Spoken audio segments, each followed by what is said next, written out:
Venez prendre place, on va vous présenter. On va parler d'analyse sensorielle, mais de quel domaine d'analyse sensorielle? Parce que c'est un domaine assez large, assez vaste. Merci de votre présence. Je vais vous laisser vous présenter. Aurélie. Bonjour à tous. Donc moi, je suis Aurélie Roland. Je suis maître de conférence en œnologie et biochimie des arômes à l'Institut Agro Montpellier.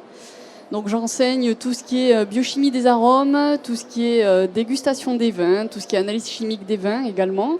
Alors aussi bien aux ingénieurs agronomes spécialité viticulture œnologie, mais également à d'autres diplômes comme le diplôme national d'œnologue et également tout ce qui va être master sciences de la vigne et du vin.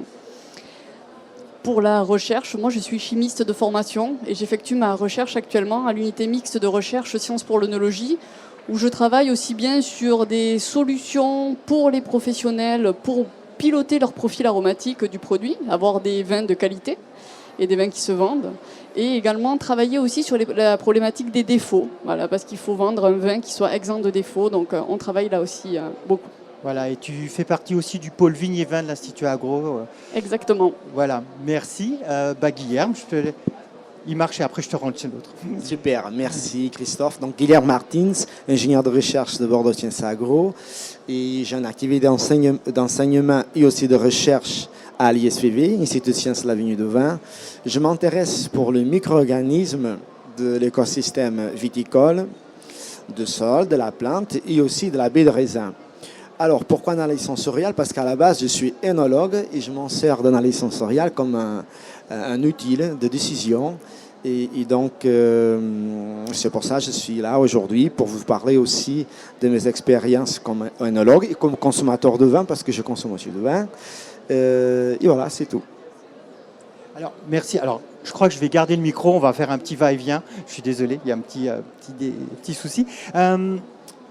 Alors, quand on a préparé, on avait plein de questions et finalement, tu m'as dit, Guilherme, fais comme ça. Mais la première question, alors on est bien d'accord, on va parler d'analyse sensorielle dans le domaine de l'œnologie, hein, on va recentrer sur cet aspect-là. Mais la première question que j'avais en tête, c'est que finalement, aujourd'hui, on voit que l'analyse sensorielle, c'est une méthodologie. Mais derrière, on a à la fois deux phénomènes, c'est-à-dire qu'on voit bien que sur le marché du vin, il y a une évolution, il y a des nouvelles tendances, enfin il y a une évolution qui est liée au changement climatique, hein, avec un taux d'alcoolisation du vin qui monte. Et puis de l'autre côté, il y a aussi le consommateur dont les goûts évoluent. Et la première question, c'est finalement l'analyse sensorielle, comment elle s'adapte ou qu'est-ce qu'elle propose par rapport à ces changements? Est-ce qu'il y a des changements de paradigme? Est-ce que ça perturbe ou pas? Voilà, c'était ma première question. Alors je ne sais pas si Aurélie. Non, Guilherme. On va le répondre à deux. Donc, en fait, ce n'est pas vraiment l'analyse sensorielle qui va donner une réponse directe. L'analyse sensorielle, elle va détecter, éventuellement adapter, faire des propositions. C'est un outil technique de décision, mais c'est surtout la production qui va s'adapter à un nouveau consommateur. Okay? Donc, à ses goûts qui sont en effet différents qu'il y a 20 ans. Okay?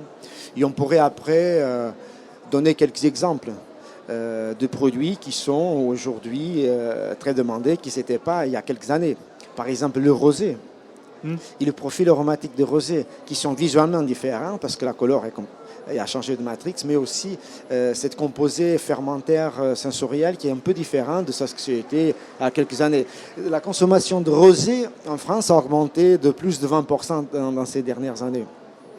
La question aussi de vins qui sont plus fruités et moins complexes, éventuellement, ça se pose aussi. L'analyse sensorielle, en fait, elle va décortiquer ces goûts de consommateur et éventuellement donner des éléments à la production pour se l'adapter. Aurélie, qu'est-ce que tu en penses? Oui, tout à fait. Donc moi, quand j'enseigne l'œnologie, enfin en tout cas la dégustation à mes étudiants, l'idée c'est de leur dire que c'est vraiment un outil. Voilà, il faut qu'ils dégustent, il faut qu'ils pilotent le profil aromatique de leur vin, parce que dès qu'il y a un défaut, c'est avec ça qu'ils vont être capables d'agir profondément, donc au niveau du process de vinification. Et c'est aussi en fait, il y a deux aspects. Il y a ce côté curatif où on va piloter, et il y a le côté aussi où on va être capable de caractériser le vin qu'on fait. Est-ce qu'on fait un vin avec une typicité particulière? Est-ce qu'on va faire un vin qui, au contraire, répond à une attente du marché? Et tout ça, en fait, nos grilles de notation, il faut qu'elles évoluent aussi. Donc voilà, c'est quand même quelque chose qui est à la fois un outil, mais qui se veut assez malléable. Alors, les goûts du consommateur évoluent, donc forcément le marché évolue, mais est-ce que l'analyse sensorielle et en termes de méthodologie, vous suivez derrière, en gros, est-ce que vous arrivez à suivre toutes ces tendances? Parce qu'on a l'impression que pendant un moment, l'analyse sensorielle, le marché du vin était assez stable, donc les matrices étaient assez stables également, mais derrière, tout bouge très rapidement. Comment ça se passe pour vous? Alors effectivement, aujourd'hui, je pense qu'on a un petit peu notre pierre à apporter à l'édifice parce qu'on a des grilles qui sont assez normées. Finalement, on a chacun notre méthodologie pour caractériser un vin. On va faire le visuel, on va faire l'olfactif, on va faire le gustatif. Et quand on déguste un vin, on s'attend à un certain équilibre, sucre, acidité. On va s'attendre à une certaine chaleur en bouche également. Et lorsqu'on déguste des vins, par exemple, à degré d'alcool diminué ou sans alcool même, eh bien notre référentiel est complètement bouleversé. Et je pense que c'est à nous, enseignants, de aussi faire évoluer nos grilles, parce que certainement qu'il ne faut pas déguster ces produits en les comparant avec le vin, parce que forcément les équilibres ne sont plus les mêmes. Donc c'est à nous vraiment de proposer, en tout cas, une nouvelle caractérisation ou une nouvelle dégustation de ces matrices-là. Complémenter un peu, merci Aurélie. Donc il y a une question importante que je voudrais aussi parler, c'est la question de défaut. Donc grâce à l'analyse sensorielle, on a bien identifié certaines molécules qui sont considérées de défaut, et donc aujourd'hui c'est de plus en plus difficile de trouver un vin qui a des défauts dans le marché. C'était pas comme il y a 20 ans, il y a 30 ans. Donc dans ces cas-là, le dégustateur professionnel, ils ont bien balisé ces molécules qui ne sont pas du tout une expression de terroir et qui sont des molécules délétères au vin.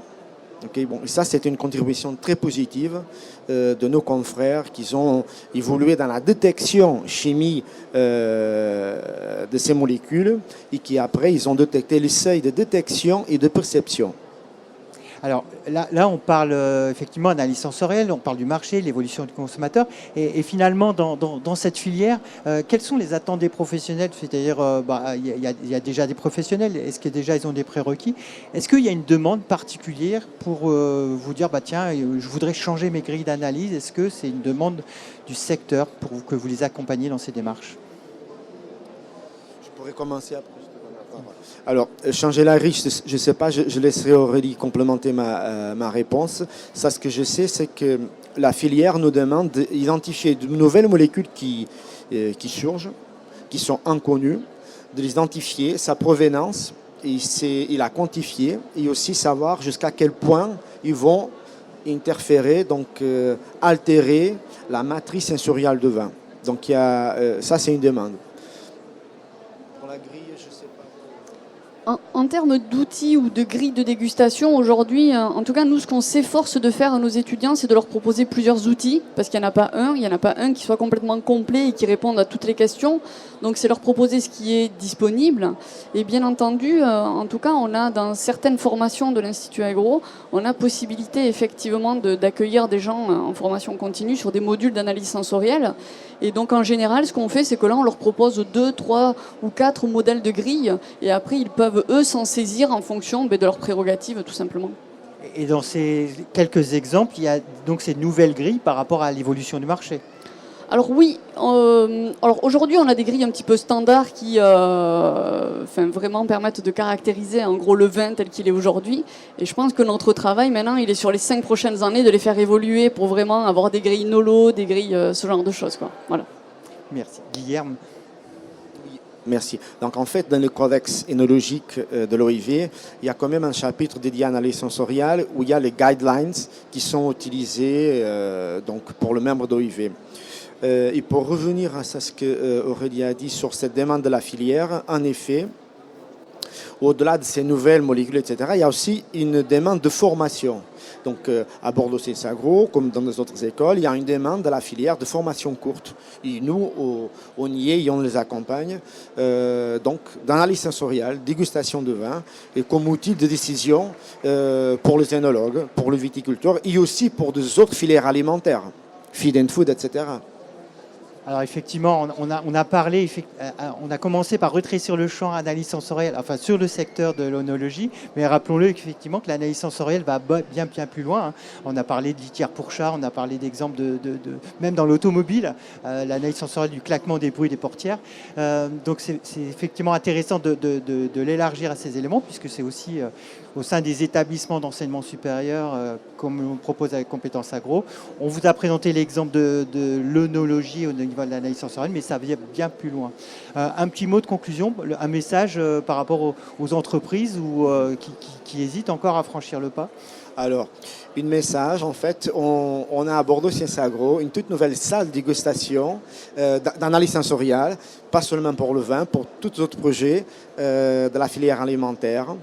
Donc, je t'invite à toi et à la filière agroalimentaire pour venir y tester ces produits avec un panel de dégustateurs professionnels. Et voilà. D'accord, ils pourront échanger avec toi tout à l'heure. Merci. Merci. Aurélie ? Alors oui, peut-être le petit dernier mot de la fin. Donc la dégustation, moi ce que j'aimerais dire, c'est que c'est ouvert à tout le monde. Il n'y a pas quelqu'un qui sait et les autres qui ne savent pas pendant la dégustation. Il faut rester humble aussi. Et c'est vraiment un exercice de communication. Il faut être capable d'atteindre un consensus. Et je pense que quand on arrive à ce stade-là, c'est là où on est vraiment le meilleur. Merci à vous deux pour cette dernière conférence.